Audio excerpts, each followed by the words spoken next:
ஞாலத்தின் அருமையை அறிந்து வாழாமல் கண்ணீர் விடுகிறேனே.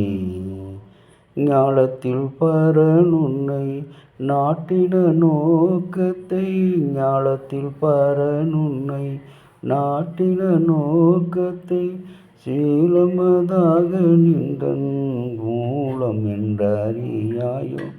காலத்தின் அருமையை அறிந்து வாழாமல் கண்ணீர் விடுகிறேனே. மதியை இழந்து தீய வழியிலே தினம் நடந்தேன், மதியை இழந்து தீய வழியிலே நான் நடந்தேன்.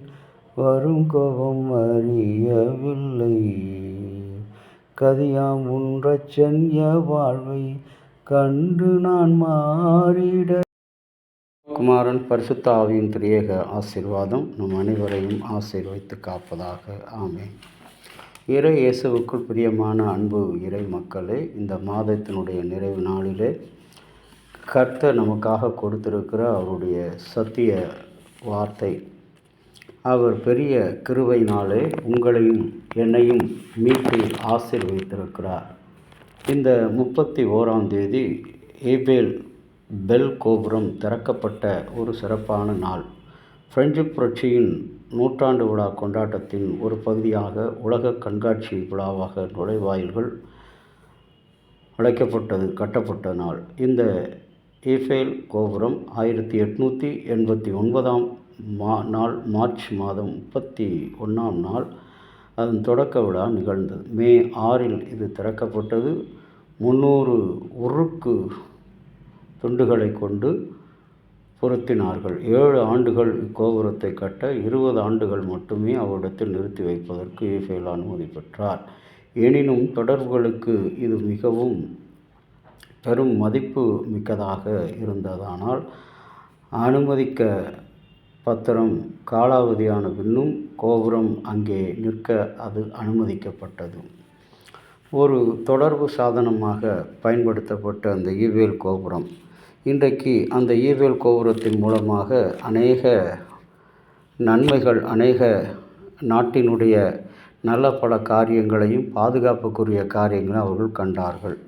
அதுபோலவே இங்கே யோசுவா சித்தீமுக்கு சில ஆட்களை அனுப்பி எரிகோவில் அங்கே வேவு பார்ப்பதற்காக அனுப்புனதை பார்க்கிறோம்.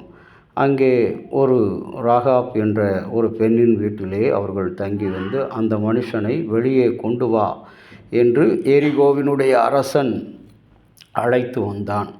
அவருடைய அந்த எச்சரிப்பு இன்றைக்கு நாம் நம்முடைய வேலை ஸ்தலங்கள், பணிஸ்தலங்கள், நாம் செய்கின்ற நிறுவனங்கள், நாம் நடத்துகின்ற வியாபாரங்கள் இவற்றில் ஒவ்வொன்றுக்கும் ஸ்பை வைத்திருக்கிறோம், அதாவது உளவாளிகள். அந்த உளவாளிகள் அங்கு நடக்கின்ற நல்லது கெட்டது, இன்பம் துன்பம், தாறுமாறான காரியங்கள், பாதுகாப்பற்ற நிலைகள் இவைகளை ஒருவருக்கொருவர் சொல்லிக்கொண்டு அந்த நிறுவனத்தினுடைய தலைவர்களுக்கு செய்திகளை அனுப்புவது இது வழக்கமான ஒன்று. அவ்விதமாகத்தான் இந்த ஏஃபேல் கோபுரம் 1886 அது அமைக்கப்பட்டது. இங்கே எரிகோ ராஜா தன்னுடைய தேசத்தை வேவுவாக்க வந்த அந்த 2 மனிதர்களை ராகாப்பின் வீட்டிலே சென்று வெளியே கொண்டு வா. இன்றைக்கும் கூட நாம் கடவுளுடைய பாதத்திலே அமர்ந்திருந்தால் கடவுள் நமக்கு ஒருவரையும் விரோதியாக எழுப்புவதில்லை. கர்த்தர் என் பட்சத்தில் இருக்கும்போது எனக்கு எதிரி யார் என்று சொல்லி தாவீது சொல்கிறான். அவ்விதமாக இந்த உலக வாழ்க்கை இந்த மார்ச் மாதம் முழுவதும் இயேசுனுடைய கரங்களில் நாம் கொடுக்கப்பட்ட அந்த வாழ்க்கை கர்த்தருக்கு பிரியமுள்ள ஒரு வாழ்க்கையாக இருப்பதனால்தான் இன்று வரை நாம் கர்த்தருடைய கரத்தினாலே அவருடைய அன்பினாலே பாதுகாக்கப்பட்டிருக்கிறோம், ஆசீர்வதிக்கப்பட்டிருக்கிறோம். இன்றைக்கும் கடவுளுடைய சுத்தமான கிருபை உங்களையும் என்னையும் இந்த மாதத்தின் நிறைவில் அவருடைய அன்பில் அவருடைய தொடர்புக்குரியவர்களாக இன்றைக்கு நாம் ஆண்டவரோடு வைத்திருக்கின்ற அந்த நூதனமான தொடர்பு என்னவென்று சொன்னால் ஜெபம். அந்த ஜெப வாழ்க்கைக்கு தடையாக பல இன்னல்கள், பல உளவாளிகள் இன்றைக்கு இங்கே என்னென்ன காரியங்கள் நடக்கிறது, யார் எங்கே செல்கிறார்கள், எப்படி செய்கிறார், இவன் எப்படி பணியை செய்கிறான் என்று சொல்லியெல்லாம் உளவாளியைப் போல வைத்து கொண்டாலும் கடவுளுக்கு பிரியமுள்ள மனிதர்களை கடவுள் ஒருபோதும் கீழே விடுவதில்லை. அவர்களுக்கு விரோதமாக எழும்புகிற எந்த பெரிய உளவாளியாக இருந்தாலும் சரி, எவ்வளோ பெரிய தீய துன்மார்க்கமான சக்திகளாக இருந்தாலும் சரி, எல்லாவற்றையும் நொறுக்கி போடுகிற ஆண்டவராக இருக்கிறார். அதைத்தான் யோசுவாவின் புஸ்தகம் 2ஆம் அதிகாரம் 4வது வசனத்தில் ராகாப்பினிடம் அந்த ஆள் அனுப்பி, உன் வீட்டுக்கு வந்த மனுஷரை வெளியே கொண்டு வா, அவர்கள் தேசம் முழுவதையும் வேவு பார்க்க வந்திருக்கிறார்கள் என்று எரிகோ அரசன் சொல்வதை பார்க்கிறோம். இன்றைக்கு நாம் கர்த்தருக்கு பிரியமில்லாத காரியங்களில் ஈடுபடுவோம் என்று சொன்னால் நிச்சயமாகவே அதற்கு விரோதமான செயல்கள் நடைபெறும். நாம் ஏதாவது ஒரு விதத்தில் மாட்டிக்கொள்வோம், சிக்கிக்கொள்வோம். கர்த்தருக்கு பிரியமாக இருப்பது. ஆகவே இந்த ஒருவருக்கொருவர் விரோதமாக என்ன நடக்கிறது, எப்படி நடக்கிறது என்று சொல்லி நாம் சொல்லுகின்ற அந்த காரியங்கள் அனைத்திலையும் ஆண்டவர் நம்மோடு கூட இருக்கிறார். அந்த செயலை நாம் செய்யக்கூடாது, அந்த வேலையை நாம் பார்க்கக்கூடாது. இங்கே என்ன நடக்கிறது என்று இந்த யோசுவாவினுடைய அந்த ஆள் வந்தபோது எரிகோ அரசன் கண்டுபிடித்தான். அதுபோல் நாம் எதையெல்லாம் கர்த்தருக்கு பிரியமில்லாததாக செய்கிறோமோ அது நிச்சயமாகவே கர்த்தருடைய பார்வையில் அது வெளியே கொண்டு வரப்படும் ஒரு நாள். அப்பொழுது நீ சொல்லுகின்ற அந்த பொய்யான குற்றச்சாட்டு, நீ சொன்ன அந்த பொய்யான தகவல்கள் எல்லாமே ஒரு நாளில் அது உன்னை வெட்கப்பட வைக்கும், உன்னை அநேகரிடமிருந்து மதிப்பிழக்க செய்யும்.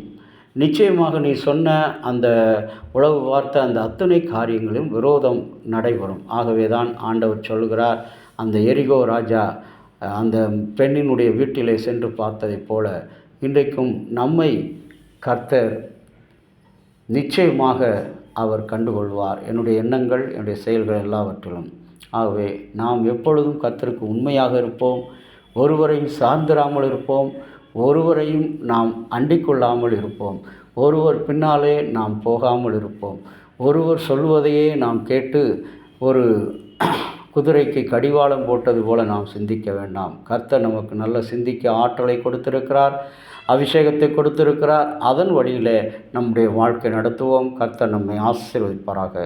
அன்புள்ள பராவரனே, நேசமுள்ள ஆண்டவரே, இந்த மார்ச் மாதம் முழுவதும் எங்களை கனிமொழி போல பாதுகாத்தீர்.